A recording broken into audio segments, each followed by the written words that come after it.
Hey, what's going on, everybody? How y'all doing? This your girl Tiffany coming through here live in effect on this beautiful Saturday on September the 2nd of 2023. So today's subject is going to be about when North Africans are accusing African Americans of stealing ancient Egyptian civilization or history. So my reason for making this video is, matter of fact, let me change it up.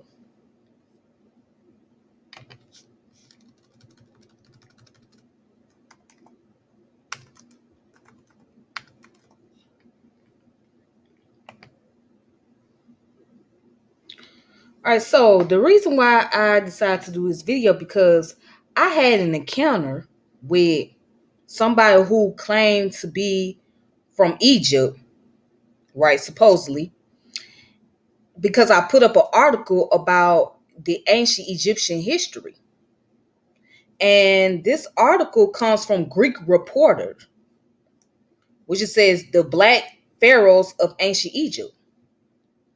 Okay. So I thought it was a pretty interesting article, and I shared it in the group. I shared it in the Ancient Egyptian and Kemetic group. Again, the Ancient Egyptian Kemetic group. So I'm sharing this article, and I come across this guy, and he's asking, why are you stealing our civilization, our history? We was around way before. I said, hold on, what is you talking about? I said, what is you talking about? Nobody is trying to steal your civilization. Where are you getting this from? So I'm just telling this guy that I'm actually sharing the article. And again, he accuses African American of stealing ancient Egyptian history. But hold on. This is part that baffled me. These same people who claim to be Egyptian, right, don't say a word to the Arabs, don't have any words for Europeans who do excavation over there in the area, don't say nothing about the Arabs taking over the land and the resources, but you guys jump hoops to antagonize African Americans by accusing us of stealing your history. Well, let me just say this. We wasn't the first ones going over there doing excavation. We wasn't the first ones going over there dealing with hieroglyphs. Y'all didn't have no say to the Europeans. A lot of this stuff that Black people in America learned about when it came to ancient Egyptian history, they learned it from the Europeans. And the Europeans learned it by going over there to ancient Egypt or going to Kemet. But if we're going to make an argument about Black people, there are Black people in Egypt. However, those Black people are unrecognizable, or they don't get the same respect as those fair-skinned Egyptian, light-skinned Egyptian, because they are dealing with racism. They are dealing with racism. So if you're getting upset because we use the term Black, I'm sorry to tell you, the word Black, okay, let me tell you something. Race is a social construct. But in this colloquial sense, Black people are not just in the United States or in West Central Africa or in the diaspora. Black people are all over the planet, are different on various parts of the planet at that. And there are Egyptians who identify as being Black. All right. But let me go ahead and let's get to this article. Let's go to the article. Enough of me talking. Let's go to the article. Because I don't know how this accusation even came about. But let's go ahead.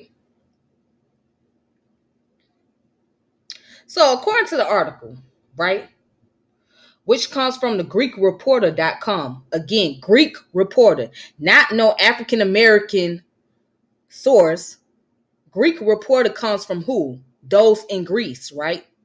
So somebody from Greece wrote this article, or somebody who's working for this particular company, right? They wrote the article. So it says Alexander Gale. Let me see. Is Alexander Gale a black person?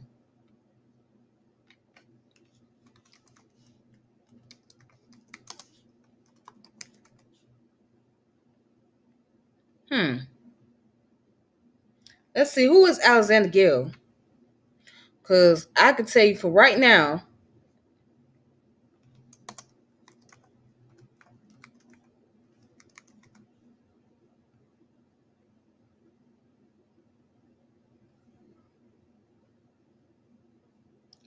All right. So I'm looking at all these different photos on here. Let's see. This picture right here, and I'm about to show you guys. But I don't understand what's the anger towards black people in America. Watch this. The guy that wrote the article, right? Now let me post this image.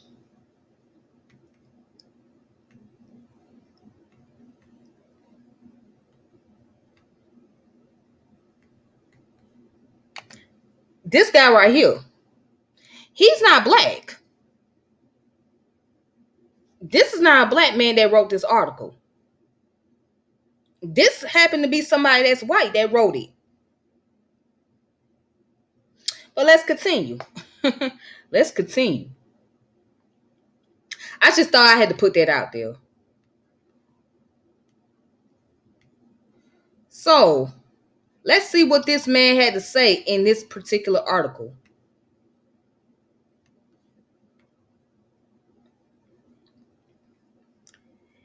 This article came out on September the 2nd of 2023, which is today. And it says Netflix Queen Cleopatra docuseries has caused an immense storm of controversy surrounding its depiction of Cleopatra the Seventh, Philopator, as a black woman. And whilst Cleopatra herself was not black, there were indeed black pharaohs who ruled over Egypt at one point in 8th and 7th century BC.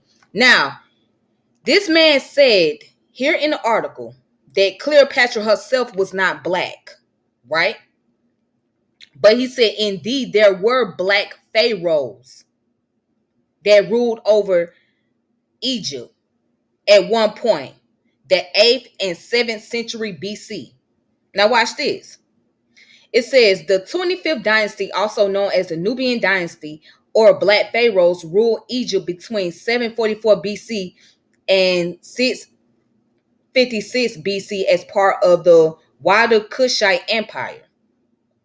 The 25th dynasty originated from the city of Napata in Nubia in what is today Sudan. All right, so now let's talk about the land of Kush, right?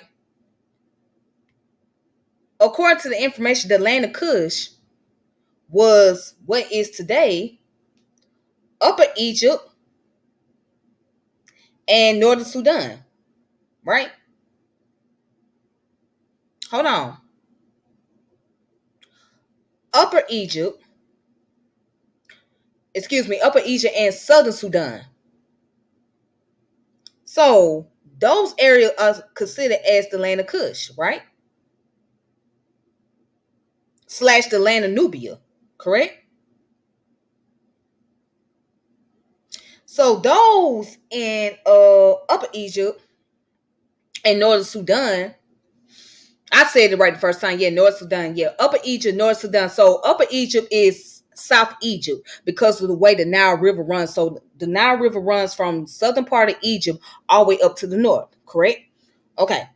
So that's why they call South Egypt Upper Egypt and North Egypt as Lower Egypt. Okay. Anyways, so the land of Kush slash Nubia is in the area what was known as what is now known as Upper Egypt and Northern Sudan. Okay? So, based on this article, let's go back to the information. Based on this article,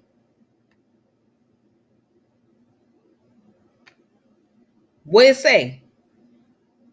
The Nubian Kushite civilization, from whom the 25th dynasty originated, could, like the Egyptian, boast of impressive architectural, artistic, and cultural achievements. Sadly, this endemic civilization has been overshadowed by its better known members and does not achieve the attention it deserves in a mainstream setting. This is what the author wrote. This ain't what I said. I'm going to read it again. He said the Nubian Kushite civilization, from whom the 25th dynasty originated, could, like the Egyptian, boast of impressive architectural, artistic, and cultural achievements. Sadly, this endemic civilization has been overshadowed by its better known members and does not achieve the attention it deserves in a mainstream setting. Now, why is that? Now let's ask a question. Why is that it don't get the attention that it deserves in the mainstream setting? Why is it? Because that's one particular answer. Because those people that's in Nubia, most of them are black, right? And most of them identify as black. So there's the prejudice that's going on. That's why the people don't gain the recognition. Now, if I'm wrong, correct me. But I'm going by what the article is saying.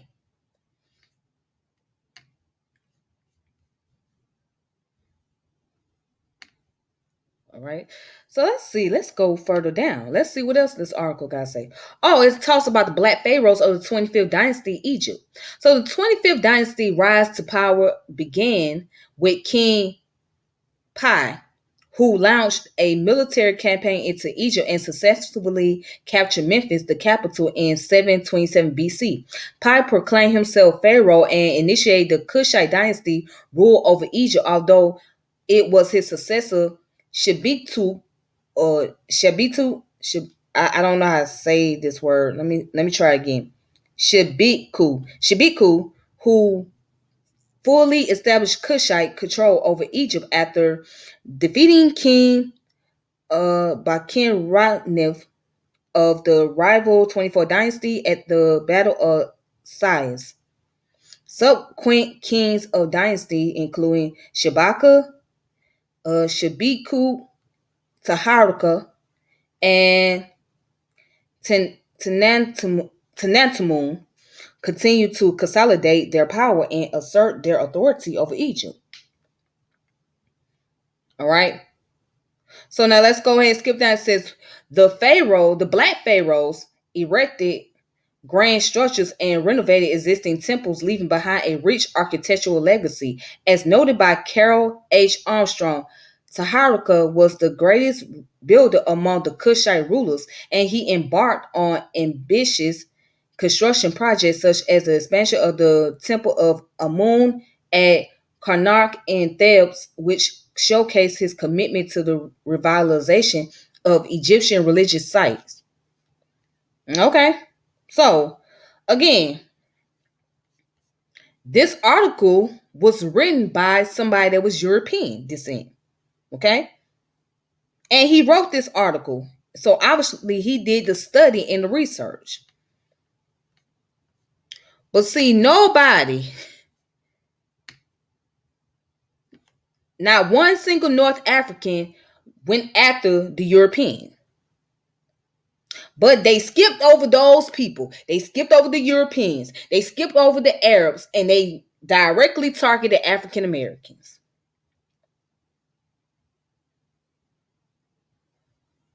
And I don't even think these people consider themselves to be North Africans, to be honest with you. I don't even think they identify as such.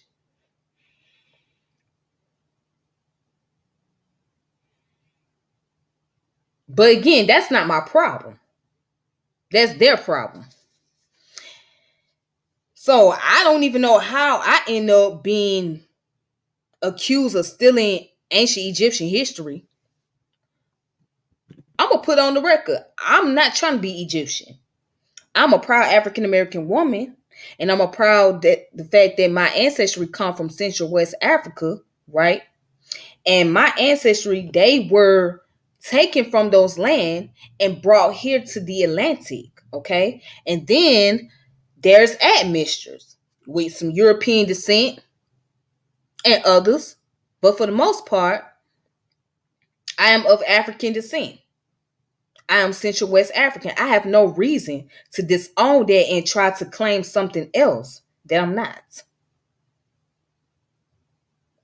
I'm not Egyptian, but if we want to argue something, let's keep it real. Some of our Central West African ancestors, right, had East African ancestry and North African ancestry as well.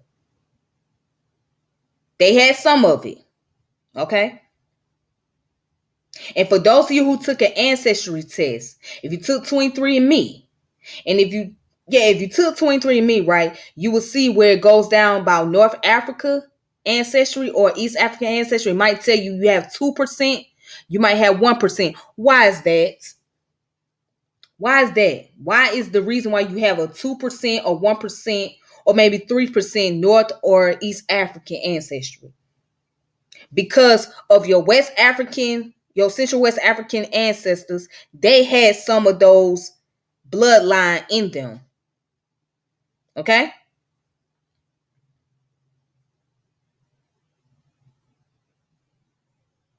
So again, how is it that we still in ancient Egyptian history? And the people that wrote the books, right, who were the first to write about ancient Egyptian history were Europeans. They were the first ones to do so, not us. However, what our people did, they studied about ancient Egypt and they began to write books on that. Now, are there those black people who claim to be Egyptian? There are those who doing it. And those who are doing it, they are pseudo. We give them a label pseudo because they do not study about Central West Africa. So there are those who are claiming that because they don't have a knowledge about the transatlantic slave trade, or they refuse to have a knowledge about the transatlantic slave trade. And so Egypt has been so romanticized to the African American community that there are those who would jump on the bandwagon and rather identify as being Egyptian as opposed to being Central West African. There are people who literally walk around here and saying that they are Egyptian. So yes, I agree there are certain individuals that's doing that, but not every black person is claiming to be ancient Egyptian. And neither are they still in ancient Egyptian history.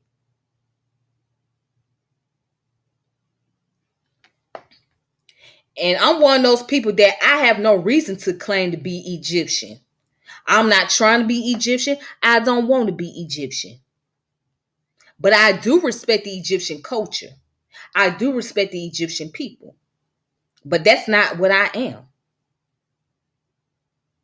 And like I said, there are black people in Egypt, whether you want to deny it or not. And no, they not from America either. They are people that had ancestors. They had a bloodline that lived in Egypt. However, they are being overshadowed. And the main people from North Africa that's going around saying this are those who are fair skinned, the ones that look like they Arabs, that could pass up Arab. They the main ones saying we stealing their information. How's that? How's that? Oh, how is that? But let's go ahead. Let's go to my Facebook page real quick. I'm going to show y'all my Facebook account. And let me show you how this conversation transpired between me and this individual.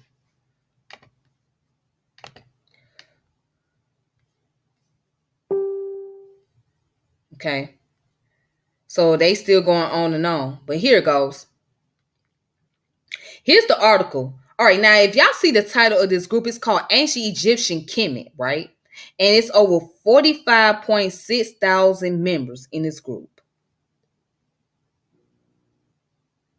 Group by Kemet civilization. Wait a minute, hold on. Ancient Egyptian Kemet. So I figured because this is Ancient Egyptian Kemet book, group rather, that I can share this information on their website. Okay. So watch this. Hold on. Let me try to turn off this notification real quick. See how you turn this notification off. All right.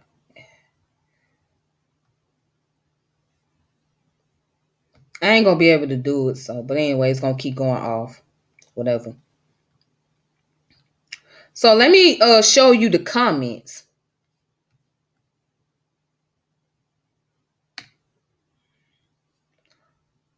All right, so right here, this person's name is Muhammad Shakir. Watch this. This man said, well, we ruled over all the families and owned Kemet from its east and west, and you simply because you occupied Egypt for a short period, does this mean that you have the right to the inheritance of my ancestor? Please stop stealing our history. There are other civilizations that they accept to steal, but we don't. Stealing your history.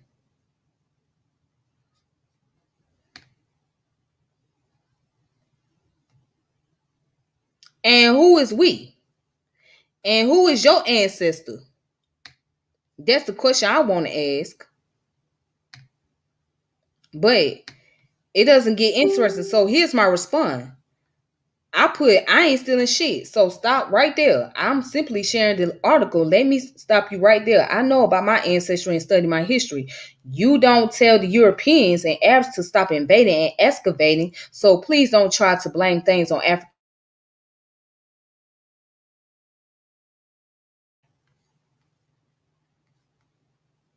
Yeah, just fall back.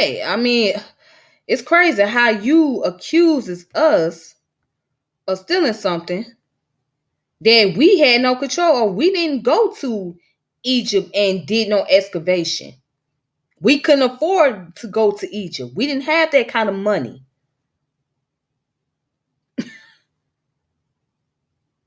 But you don't go to these archaeologists, the European archaeologists, and say anything. Y'all didn't criticize Jean Champollion work. Y'all didn't criticize this man right here. I got his book. This guy right here. Nobody made criticism about him. E.A. Wallace Budge. He wrote this book called The Egyptian Book of the Dead. And he's a European man. No, none of these North African made critiques about these individuals, right? These Europeans. But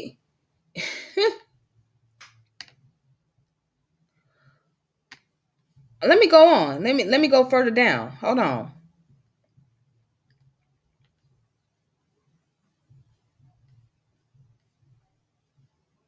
Hold on. Wait a minute. Let me find the rest of the comments on here because he made a list.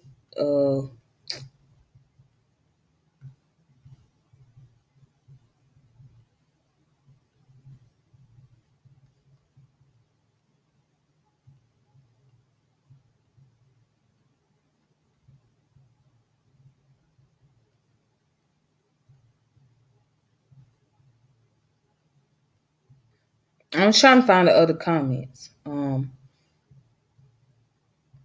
Well, I think Facebook done deleted some of the comments on here. But anyways, let's go further up. This person put, you are not ashamed of yourself. You just wake up after 5,000 years and out of nowhere and claim that it's your history. Where were you all the last years? You are a history thief and it's better for you to continue sleeping. So this person said after 5,000 years, We all of a sudden claiming ancient Egyptian history. Again, I didn't write the article. This article was written by a European, somebody who happened to be a European descent. And it did not come from a black website. It did not even come from a black source. It came from the Greek reporter.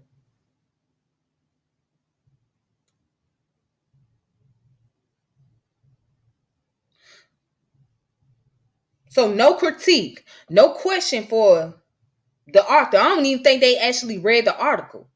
They just saw that it said black pharaohs, and all of a sudden they jumping off at the African Americans. You people claiming after 5,000 years. Now that go to show how prejudiced that you guys are. Y'all have such a nasty attitude towards other. Y'all have such a nasty attitude towards black people. Not just black people here in America, but the blacks that happen to be from Nubia. Y'all have such a nasty attitude. It's like y'all want to be the centerpiece, and everybody else is just way behind. Now, I wish I could have had some people on here that I know personally that knows about genealogy very well and that can share information, but I didn't get a chance to reach out to those individuals. But let's go ahead and let's look up. Let me see some.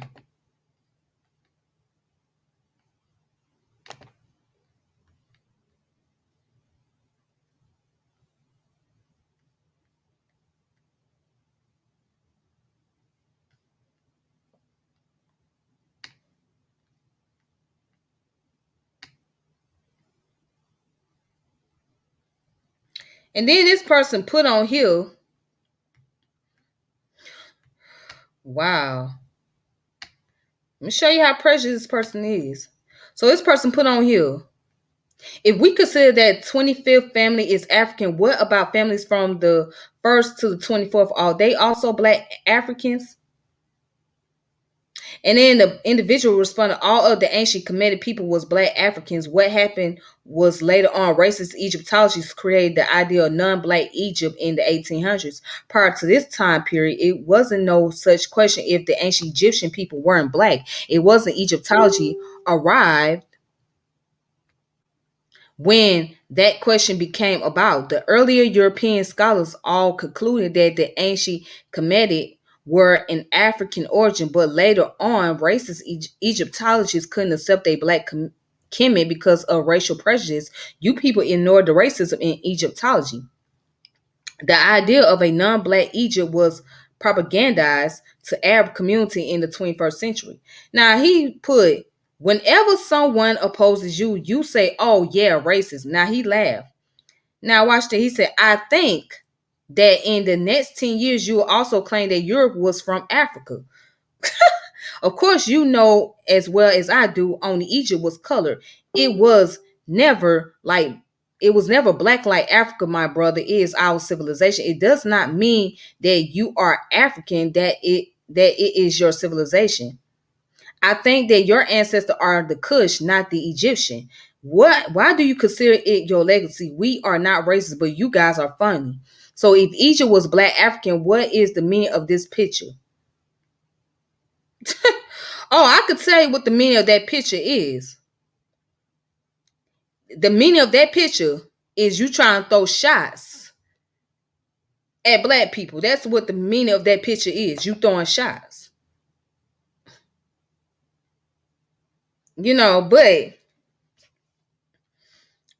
anyways, this goes to show you the attitudes that some of these North African have towards the black people. Okay? And I'm talking about the fair-skinned North Africans. I'm talking about the ones that don't even see themselves as black. They have a very prejudiced attitude. Now watch this. Let me see if I can pull up a video.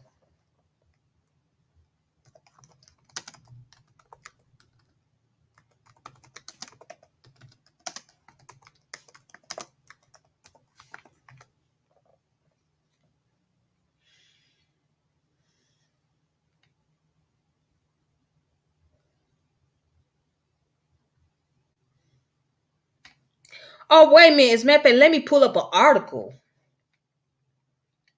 Hold on. Let me pull up an article right here. Watch this. Watch this. I'm finna show an article. Cause this is going to put the icing on the cake. This gonna seal the deal right here. Watch this.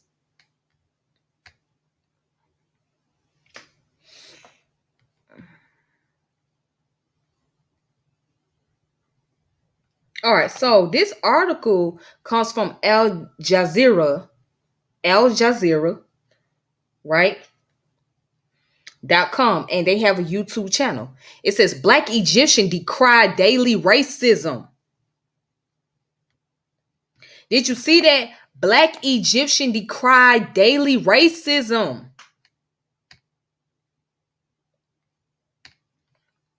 Non-Arab Africans say they are routine victims of discrimination by officials and on the street.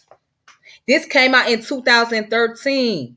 July 19th of 2013 by Matt Senegal Bayum, if that's how you say his name. Anyways, in Cairo, Egypt, when Muhammad Akman Muhammad first started receiving calls on his mobile phone from an unknown number telling him to leave Egypt, he ignored them.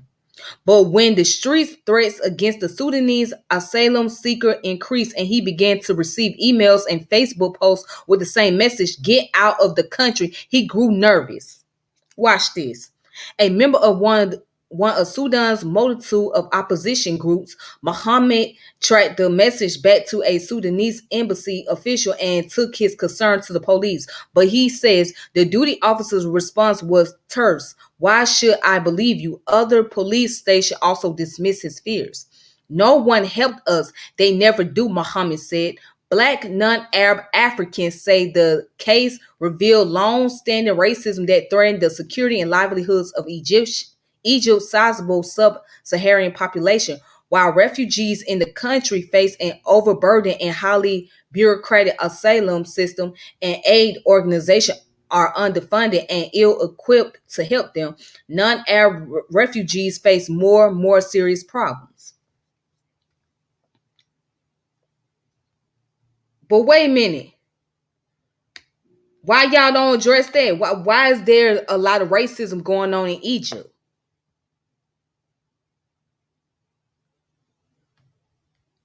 Hold on. I'm not finished yet. Let's look up some more information about the racism in Egypt.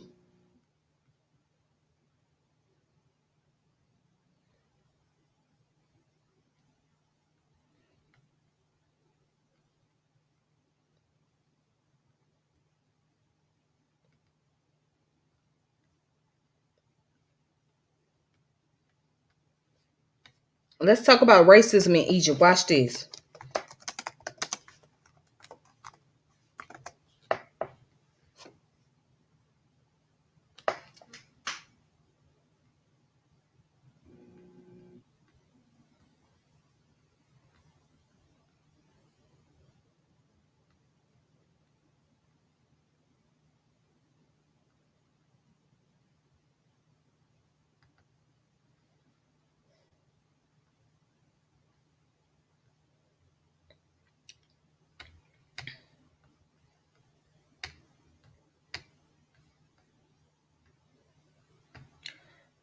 We gonna have hey.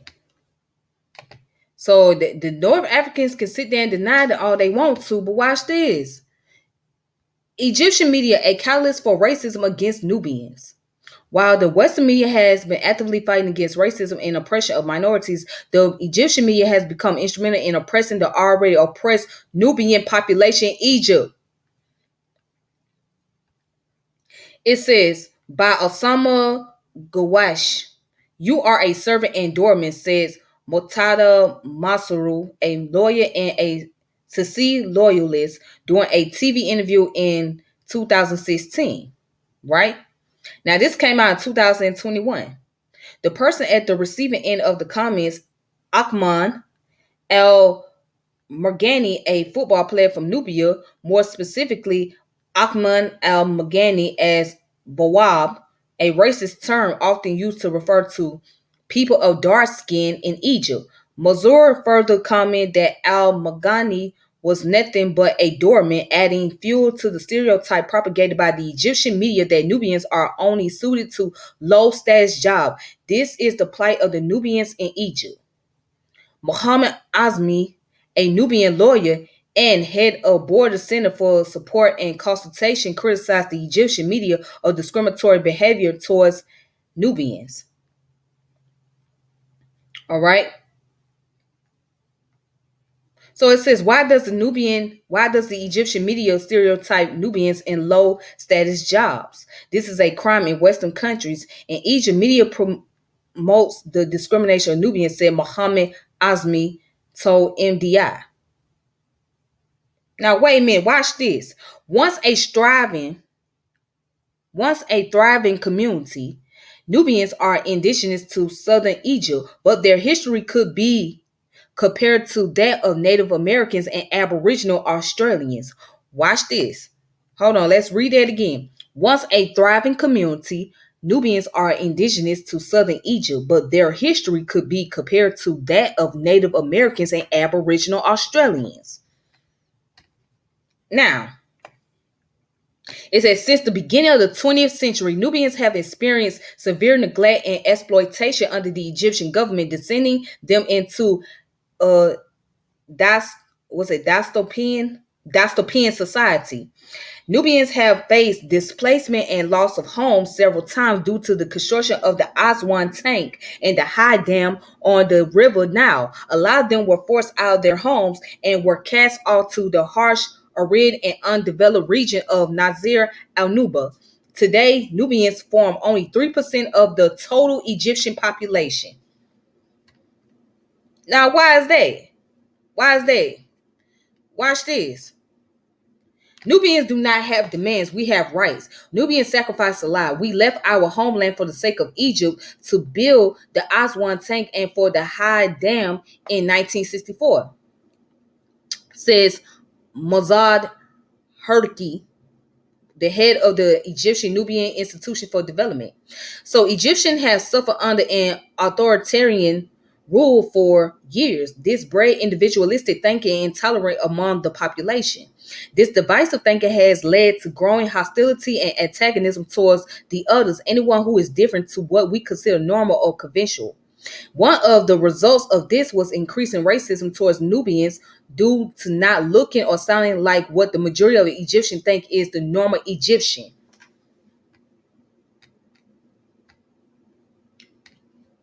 But nobody is ready to have that conversation, right? Oh, and I got another proof. Let me find the video. What's the brother's name? Let's see. Let me find this video right here.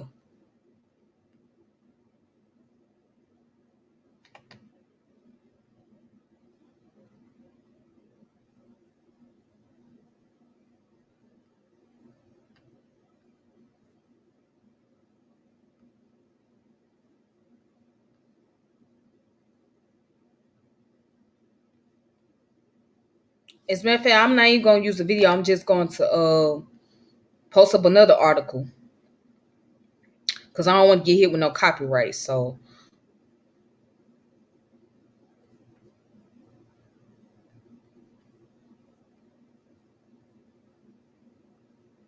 all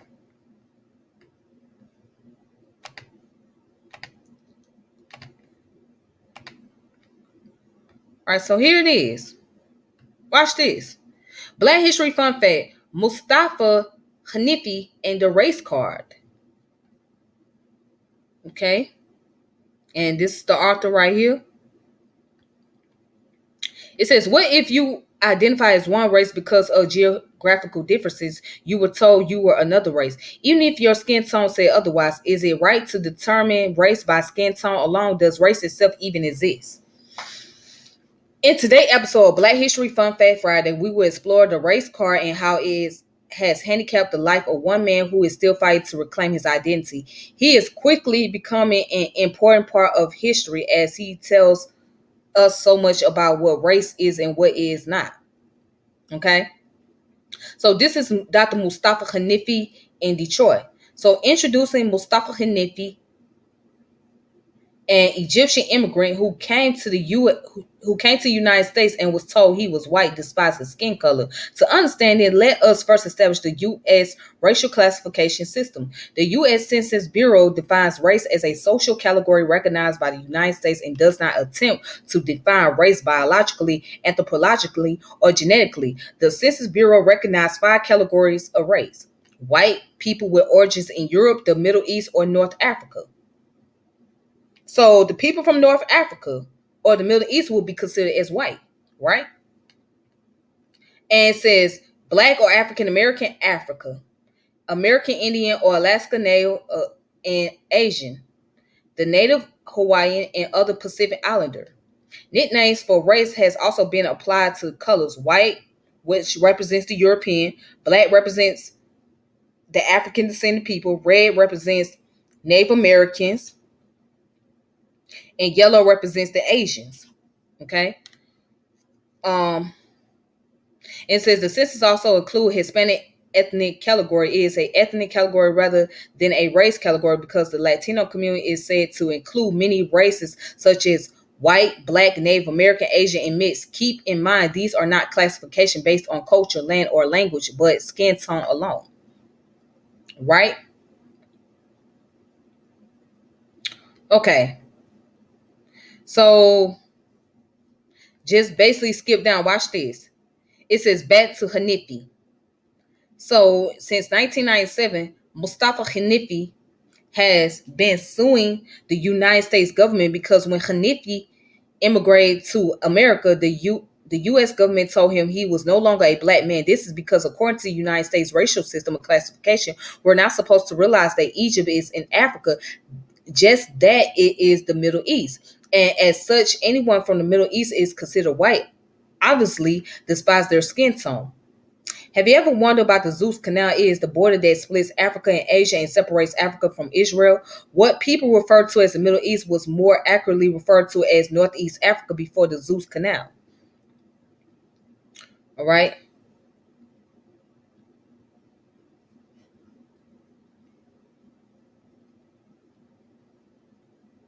And it says, according to Detroit News, as a black man and as a African, I am proud of this heritage. My classification as white man takes away my black pride, my black heritage, and my strong black identity. Mustafa Hanifi. This begs the question, what is black and what is white? I use them in my article for clarity, but in truth, are they nations of people? What about other races, Asian, Chinese, Japanese? Why are they? Why are whites, and blacks black? Okay.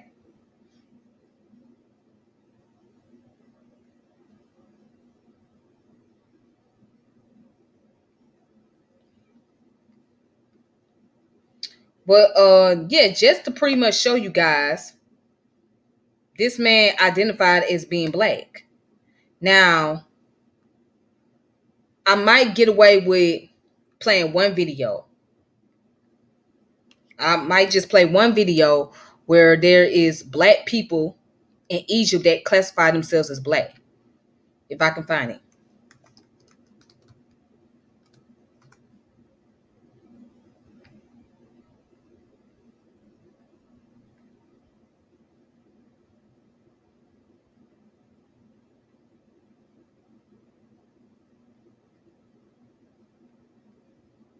Let me see this. Hold on.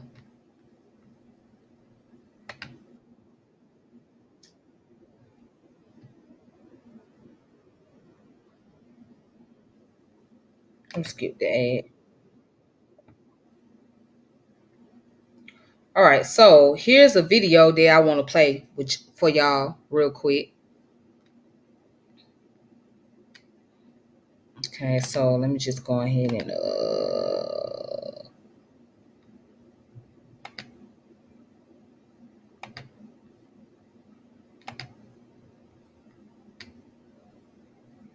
all right, so I'm gonna play this video and put myself on mute.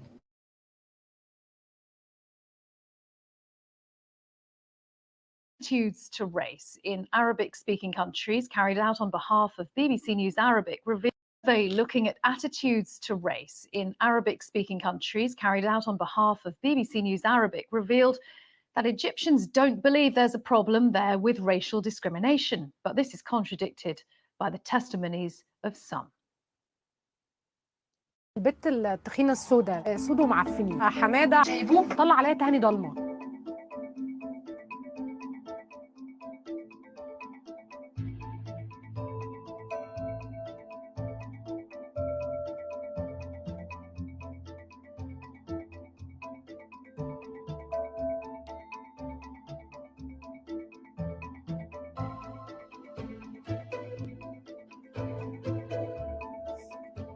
هي احصائيه مضحكه جدا بالنسبه لي. يعني كل دول قالوا انه ما فيش، ما عندناش عنصريه، ولا هم مش حاسين بالعنصريه؟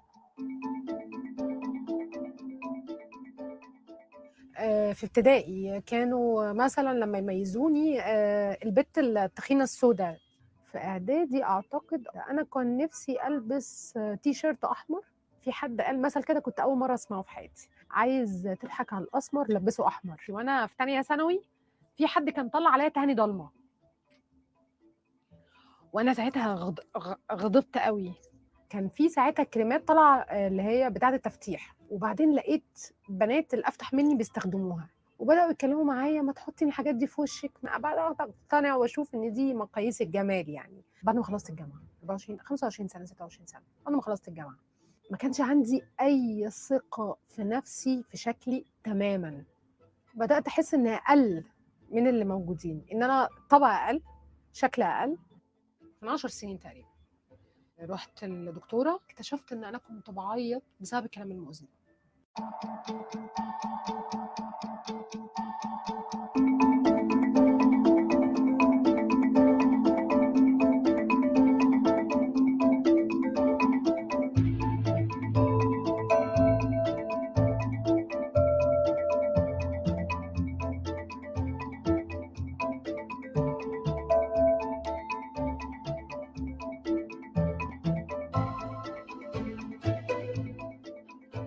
من بعد 2013 2014 بدات شويه احب شعري واحب لوني.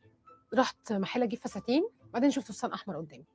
انا جبته عند، انا ما بلبسوش مره واحده بس، وجبته ساعتها عشان اثبت لنفسي انه طبيعي جدا تلبسي احمر. كانت في كده موضه كانت بتاعت اغاني الهيب هوب والراب، وكان ساعتها لسه بقى بيونسي ولسه ميسي اليوت، كل دول كانوا بداوا شويه هنا في مصر يعرفوهم. بدات صوره الجمال تتغير، فبداوا يعني يتقبلوا انه ايه دول حلوين. فشويتين بداوا يشوفوا ان في مصر شبه دول.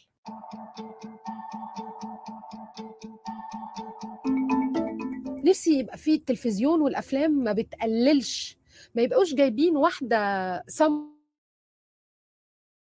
ابقى بتريق عليها، ابقى جايبها مثال للقبح، مثال اللي هي شخص اقل. ما فيش لون احسن من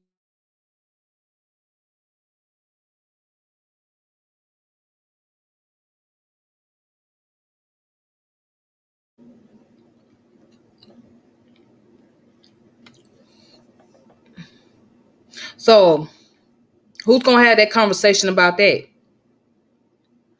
I see why many North Africans attack African Americans about ancient Egyptian history, because they show their prejudiced attitude towards those that's already in Egypt, the Nubian people, right?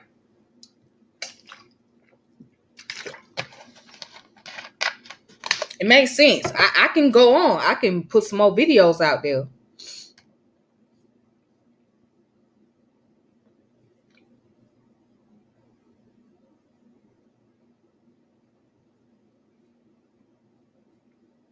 All right, watch this. Here's another video.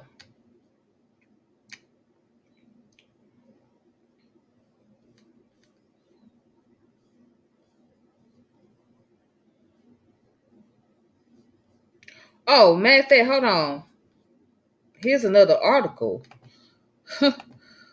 Boy.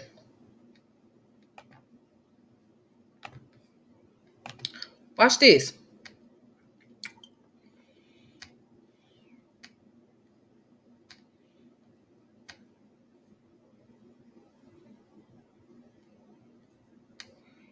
BigThink.com. Black or white, ancient Egyptian are a race mystery now solved. A study described how researchers conducted the first successful DNA sequencing on ancient Egyptian mummies. It says the race of the ancient Egyptian has been a long controversial subject of debate. Researchers used genetic information derived from mummies to shed light on the ancestry of the ancient Egyptian. The results suggest that the ancient Egyptian were most closely related to the people of Near East, particularly from the Levant, right? Okay, so let me just go ahead and play this video of this article.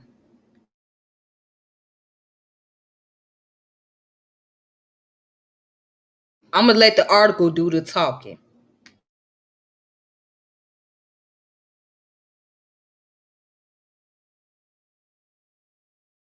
Black or white?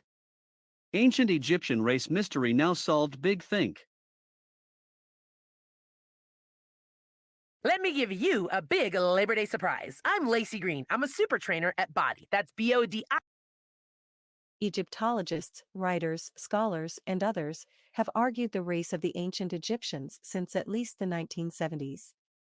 Some today believe they were sub-Saharan Africans. We can see this interpretation portrayed in Michael Jackson's 1991 music video for Remember the Time from his Dangerous album. The video, a 10-minute mini-film, includes performances by Eddie Murphy and Magic Johnson. Reactionaries, meanwhile, say that there's never been any significant black civilizations, an utter falsehood, of course. There were several, in fact, highly advanced African empires and kingdoms throughout history. Curiously, some extreme right groups have even used blood group data to proclaim a Nordic origin to King Tutankhamun and his brethren. The problem, it was thought, is that mummy DNA couldn't be sequenced. But a group of international researchers, using unique methods, have overcome the barriers to do just that. They found that the ancient Egyptians were most closely related to the peoples of the Near East, particularly from the Levant. This is the Eastern Mediterranean, which today includes the countries of Turkey, Iraq, Israel, Jordan, Syria, and Lebanon. The mummies used were from the New Kingdom and a later period, a period later than the Middle Kingdom, when Egypt was under Roman rule. Modern Egyptians share 8% of their genome with Central Africans, far more than ancient ones, according to the study, published in the journal Nature Communications. The influx of sub-Saharan genes only occurred within the last 1,500 years. This could be attributed to the trans-Saharan slave trade or just from regular, long-distance trade between the two regions. The article said modern Egyptians share 8% of their ancestry with Central Africa. Let's go back a little bit, if you didn't catch that. Than ancient ones, according to the study, published in the journal Nature Communications. The influx of sub-Saharan genes only occurred within the last 1,500 years. This could be attributed to the trans-Saharan slave trade or just from regular, long-distance trade between the two regions. Improved mobility on the Nile during this period increased trade with the interior, researchers claim. Egypt over the span of antiquity was conquered many times, including by Alexander the Great, by the Greeks, Romans, Arabs, and more. Researchers wanted to know if these constant waves of invaders caused any major genetic changes in the populace over time. Group leader Wolfgang Hack at the Max Planck Institute in Germany said in a press release. The genetics of the Abusir el-Malek community did not undergo any major shifts during the 1,300-year timespan we studied, suggesting that the population remained genetically relatively unaffected by foreign conquest and rule. The study was led by archaeogeneticist Johannes Krauss, also of the Max Planck Institute. Historically, there's been a problem finding intact DNA from ancient Egyptian mummies. The hot Egyptian climate, the high humidity levels in many tombs, and some of the chemicals used in mummification techniques contribute to DNA degradation and are thought to make the long-term survival of DNA in Egyptian mummies unlikely, the study noted. It was also thought that, even if genetic material were Let me give you a big Labor Day surprise. I'm Lacey Green. I'm a super trainer at Body. That's BODI.com. And you can't see me, but I don't look like your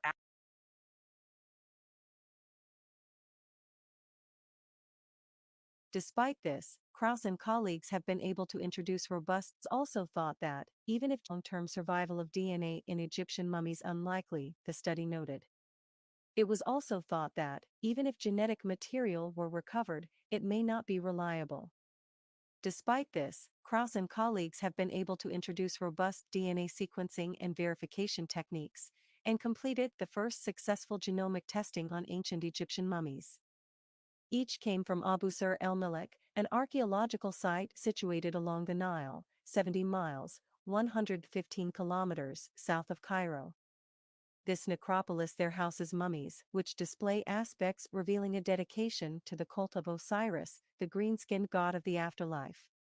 First, the mitochondrial genomes from 90 of mummies were taken.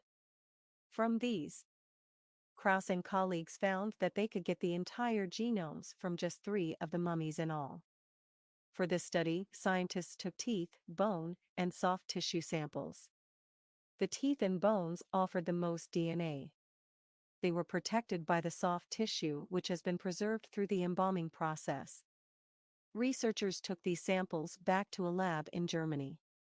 They began by sterilizing the room. Then they put the samples under UV radiation for an hour to sterilize them. From there, they were able to perform DNA sequencing. Scientists also gathered data on Egyptian history and archaeological data of northern Africa to give their discoveries some context. They wanted to know what changes had occurred over time. To find out, they compared the mummies' genomes to that of 100 modern Egyptians and 125 Ethiopians. For 1,300 years, we see complete genetic continuity, Krauss said. The oldest mummy sequenced was from the New Kingdom, 1388 BCE, when Egypt was at the height of its power and glory. The youngest was from 426 CE, when the country was ruled from Rome. The ability to acquire genomic data on ancient Egyptians is a dramatic achievement, which opens up new avenues of research. One limitation, according to their report, all our genetic data were obtained from a single site in Middle Egypt and may not be representative for all of ancient Egypt.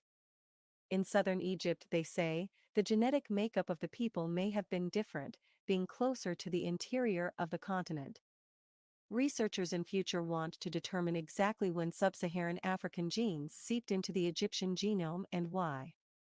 They'll also want to know where ancient Egyptians themselves came from. To do so, they'll have to identify older DNA from, as Krauss said, back further in time, in prehistory.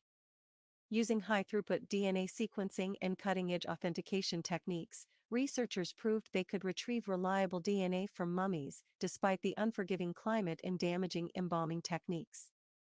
Further testing will likely contribute much knowledge to our understanding of the ancient Egyptians and perhaps even those from other places as well, helping to fill in the gaps in humanity's collective memory. To learn about the latest Egyptian archaeological find, click here. Let me give you a big Labor Day surprise. I'm Lacey Green.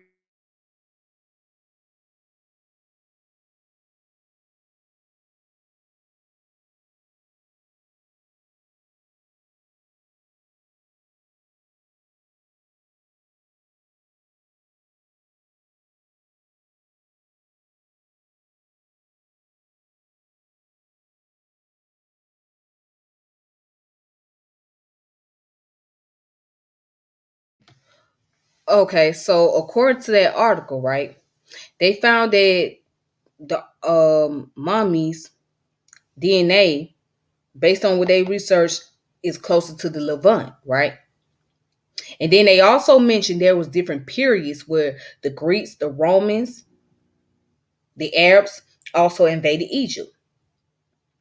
Then also it mentioned that the modern Egyptian have 8% of Central West African in them, right?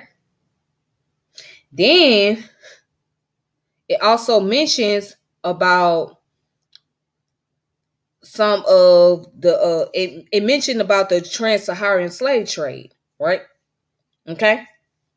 So there was multiple factors that was taking place, right?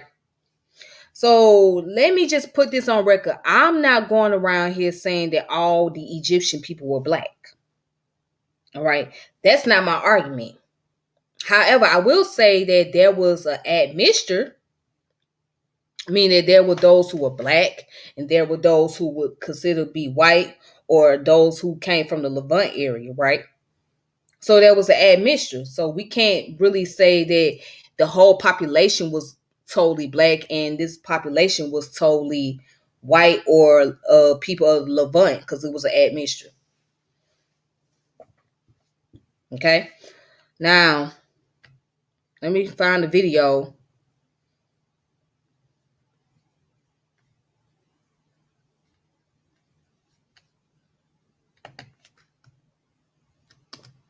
Let me find a video where black people in Egypt identify as being black.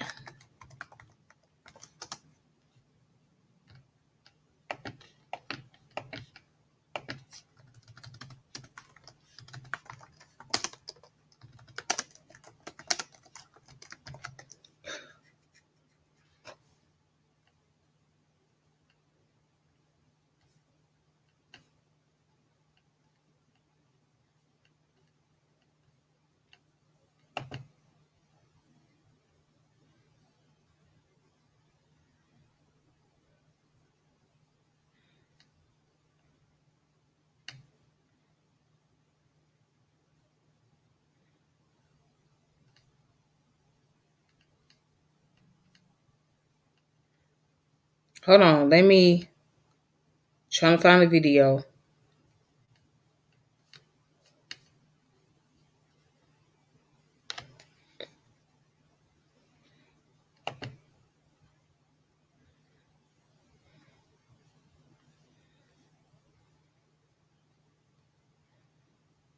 Okay, well, here's one right here.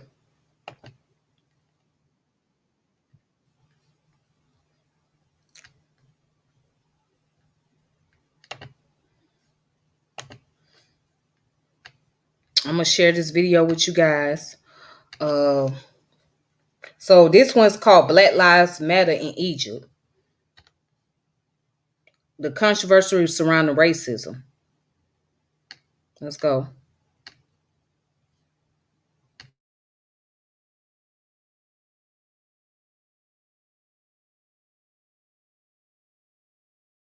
Solidarity. It's racist, and it needs to stop. These are two pictures of Arab celebrities who decided to wade into the Black Lives Matter conversation in the worst way possible by painting their faces black. I know. What? On the left, we have Mariam Hussein, a Moroccan actress. On the right, Tania Saleh, a Lebanese singer. But beyond being an extremely tone-deaf and blatantly offensive gesture, which in no way helps the situation, it actually speaks to two very long traditions in Arabic society: blackface and anti-blackness. While the history of blackface stems primarily from 19th century United States, where minstrel shows depicted grotesque portrayals of black people for entertainment, a time where black actors were also not allowed to perform on stage, the practice never truly died out. Nowadays, we often hear about it when a public figure or celebrity is caught doing it. But in Arabic media, this practice not only remains unchallenged, it's been a staple comedy trope in TV and film for decades. دايما كل ما بشوف مسلسل أو شيء يعني شيء عربي محطوط وحاطين حدا عامل بلاك فيس، هيدا الشيء يعني كتير مقيت، يعني كتير بشع، وأوام دايما بقلبه، يعني خلص ما فيني أطلع يعني. This is Lama Amin, a theater practitioner from Lebanon who in recent weeks spoke out against the incidence of blackface. يعني بشو يعني ما بعرف شو هالسبورت انه نحن هلا ترندي، نحن هلا مع السود وهيك. لا حبيبتي، نحن ما بدنا هيك. هلا ليش انا طلعت على تانيا صالح في هيك؟ لانه مش مقبول حدا بال 2020 وخصوصا هلا يعني بالثوره اللي عم بتصير بامريكا تطلع بهيدي الطريقه تقول للعالم انه انه انا مع البلاك بيبل بالبلاك فيس تاعولها. انا كثير بنزعج، يعني بنزعج لانه ما بتعرفوا الاشخاص اللي مثلي او تانيين قد مرقوا بمشاكل، انه عم بيعانوا انه لانه بشرتهم سمراء بالعالم العربي عم بعيشوا بهيدا، يجي حدا يتمسخرهم. هيدا الشيء كثير مزعج. And as often the case with harmful representation, these jokes and sentiments translate into the way Black people are treated in real life. يعني كل الاكسبيرينس اللي انا عشتها يعني لما كنت صغيره كانت صعبه، وكانت يعني حدا يوقفك كل الوقت على الطريق ليقول لك انت اسود، ليهجموا عليك كل الوقت بتعابير كتير بشعه وبتدل على جهل على قله اخلاق. يعني اكثر موقف اثر فيي يمكن لما معلمتي بالمدرسه كان بدهم يعملوا المسرحيه، وقالت لي انت لا لا لا هيك نو، انت ما فيك تكوني بالمسرحيه. هذا الشيء كثير ضايقني، لانه كانه انا مش موجوده، يعني انا كانه حسيت انه ماني موجوده. وهي كل السنين اللي عشتها بهالمدرسه حسستني انه كنت كاسبر، حسستني. وهذا الشيء بضايق، ومن شان هيك انا قررت أعمل مسرح، لأنه المسرح كتير ساعدني إنه أطلع من خجلي أول شيء، وخلاني أكون قوية.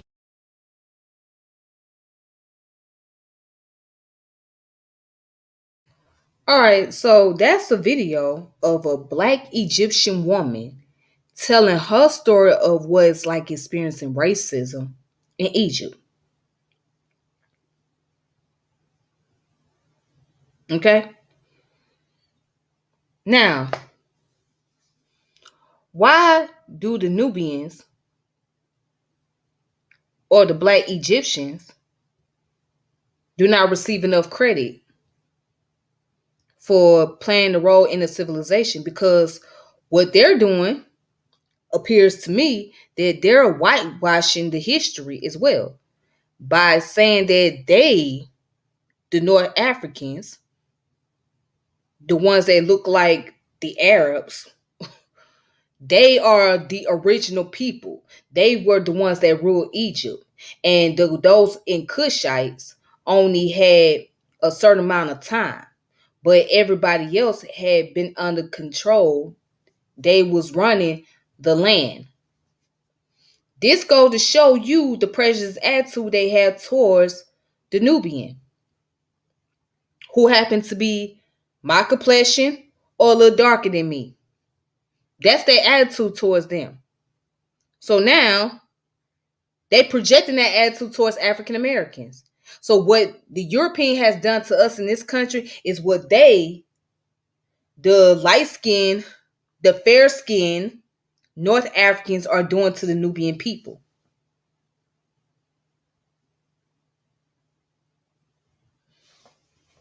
But there's no conversation centered around that. Nobody is talking about that. That's a tough one, right? That's the main reason why these North Africans are very prejudiced towards African American, because they don't like the Nubian people.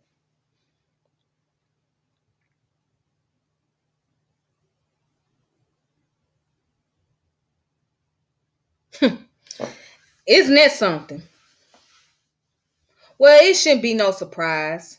I mean, because if you look at the Arabs pretty much occupied Egypt, modern day Egypt, and it's Egyptian Arabic, and the language that was once spoken, which is now known as Medunetta, right? The only thing that is left of Medunetta is the Coptic language, right? And they're doing their best to get rid of that language to make it where nobody is speaking anything that's of ancient Egyptian or that reminds them of those ancient Egyptian people. Everything has to be centered around the Arabian concept, the Arabian philosophy. Even Islam is the most predominant religion that is practiced in Egypt. Isn't that something? Oh, isn't that something?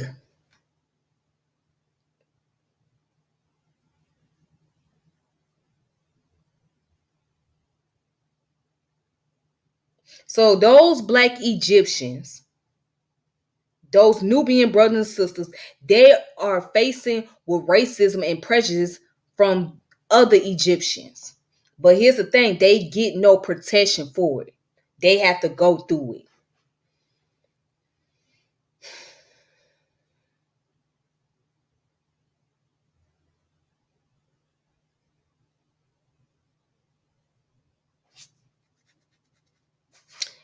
Very interesting. But anyways, that's all I wanted to share. That's all I wanted to talk about.